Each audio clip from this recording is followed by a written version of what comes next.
Et salut tout le monde, vous qui êtes tombé par hasard sur cette vidéo probablement, vous êtes au bon endroit puisqu'aujourd'hui je vais vous parler de Demon Slayer, sans blague. Bon par contre même s'il est stylé ce masque, je vais le virer parce que j'en peux plus toute la journée là. Et aujourd'hui je vais vous parler plus particulièrement des deux coffrets collector sortis chez Panini Comics à l'occasion des fêtes de fin d'année. Je vais l'ouvrir avec vous, bon en vrai j'avais déjà ouvert avant. À l'intérieur on retrouve, premier coffret, les 3 premiers tomes de la série, normal. Avec petit bonus sur le tome 3, un Ex Libris Collector, que voici. Voilà, très joli au demeurant. Mais surtout, on va retrouver 3 Ex Libris Collector à nouveau, exclusifs. Voilà, qui représentent Tanjiro dans ses plus beaux habits, dans le plus bel apparat, comme on dit.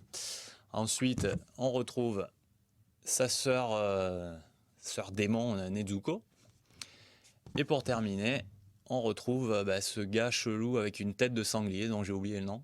Dans le deuxième coffret, c'est sensiblement la même chose, puisqu'on va retrouver les 3 tomes suivants, tome 4, 5, 6, normal, et accompagné toujours de 3 belles illustrations que je vous montre à l'écran, donc avec ce petit gamin en cheveux jaunes qui est pas très sûr de lui, comme pour Fendeur de démons on a vu mieux, enfin vous verrez en lisant la série. Toujours Tanjiro, toujours la classe. Et enfin, encore sa sœur Nezuko dans une autre position, quoi. Non, franchement, les coffrets lui-même sont assez classe, de bonne qualité, c'est du carton mais bien épais, bien rigide. Ça fera plutôt sympa dans les étagères, regardez là, vous les voyez comme ça à côté, là, l'un à côté de l'autre. Voilà, c'est vrai que ça a du style. Alors après, à savoir que les tomes suivants sont pas prévus en coffret. Donc ce sera peut-être les seuls coffrets que vous aurez pour cette série. Donc clairement, ces coffrets s'adressent à ceux qui n'ont pas encore démarré la série, c'est bien normal. Bah oui, c'est toujours ça, ceux qui achètent au départ, ils n'ont pas forcément tous les trucs sympas, collector, qu'on met après pour continuer à faire vivre la série. Surtout que Demon Slayer, c'est un gros bulldozer, donc voilà, Panini a décidé de remettre en avant cette série, ils ont bien raison. Mais bon, si vous n'avez pas encore démarré la série, ce serait bête de se priver de ces petits coffrets. Surtout que ça revient au même au niveau prix que si vous achetiez les tomes séparément à l'unité. Donc comme on dit, pourquoi se priver?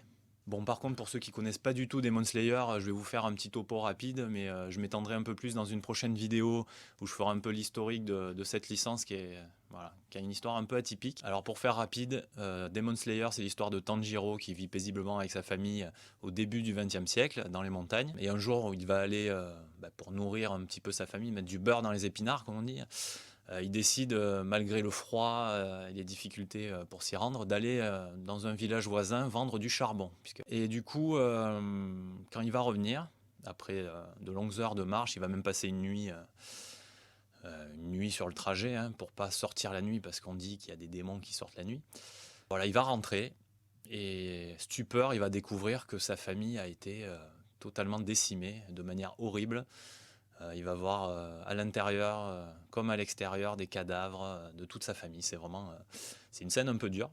Mais il va tout faire pour sauver sa sœur Nezuko parce que visiblement son corps est encore un peu chaud. Donc il se dit je vais pouvoir la sauver. Donc il va partir avec elle sur le dos dans la neige et dans le froid. Et il va tomber sur ce qui va s'avérer être un pourfendeur de démons, chasseur de démons, des gens qui savent comment les éliminer pour éviter que des drames se produisent. Tanjiro n'a qu'une envie, c'est sauver sa sœur, parce qu'il ne sait pas si c'est possible qu'elle redevienne normale après avoir été transformée en démon. Et donc le pourfendeur de démons qu'il rencontre, face à sa détermination, va lui dire d'aller retrouver au pied du mont Sagiri un certain Sakonji Urokodaki. Ouais, j'avais pas retenu de tête. Et le voilà parti à la recherche de cette personne, et ce qu'il ne sait pas, c'est qu'il va subir un entraînement ultra difficile pour devenir à son tour pourfendeur de démons, pouvoir venger sa famille et peut-être sauver sa sœur. Voilà, le reste, je vous laisse le découvrir tout seul avec ces 2 coffrets, notamment, si vous voulez. Ou alors, en achetant tous les tomes chez Panini Comics. Il y a 12 tomes sortis pour le moment, et le 13e est prévu pour début décembre, si tout va bien. Et voilà, j'en ai fini avec cette petite vidéo qui avait pour but de vous présenter ces petits coffrets collector Demon Slayer. J'espère que ça vous a plu, et puis je vous retrouve avec plaisir dans une prochaine vidéo, peut-être sur Demon Slayer, mais peut-être sur autre chose. Alors restez à l'écoute sur notre site, sur notre chaîne YouTube, et laissez-nous des commentaires, des pouces levés, tout ça, tout ça. Allez, salut, à bientôt, ciao ciao.